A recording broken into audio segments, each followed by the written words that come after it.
در پایتخت اوکراین پلیس مهمانسرای دنیپرو را احاطه نموده تقاضا کرد ملتگراهای اشدی گروه سکتور راست که در آن مهمانسرا ستاد تشکیل کرده بودند بنا را ترک کنند. وزیر کارهای داخلی اوکراین به این عملیات زمان اجازت داد که بر اثر یک تیرپرانی اعضای سکتور راست 3 نفر مجروح شدند. پیروان سکتور راست بدون مقاومت مهمانسرا را ترک نمودند و آن را پلیس زیر نظارت گرفت.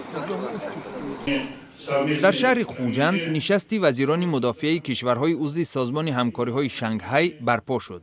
این سازمان در سال 2001 تشکیل شده روسیه، چین، قزاقستان، قرقیزستان، تاجیکستان و ازبکستان در آن عضویت دارند. در اعلامیه نهایی نشست وزیران تاکید کردند که سال روان در چین یک تمرین ضد تروریستی دایر خواهد شد.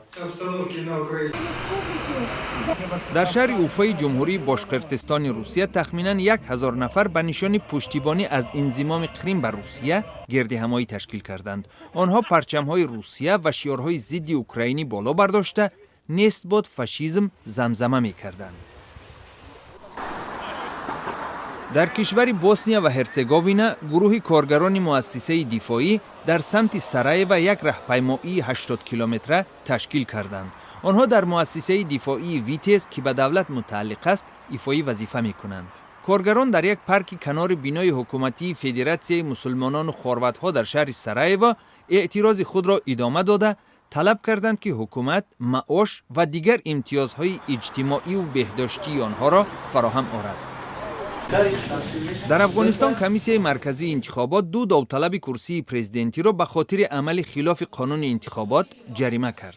زلمه رسول در استفاده بینای دولتی اثنای معرکه انتخاباتی و گل آقا شیرزی با تحقیر رسول در یک جمع آمد ماه گذشته گناهکار دانسته شدند. هر 2 داوطلب خود را بیگناه می شمارند. هم ممانعتی باشه یا اونا هم شرکت های خوازه هم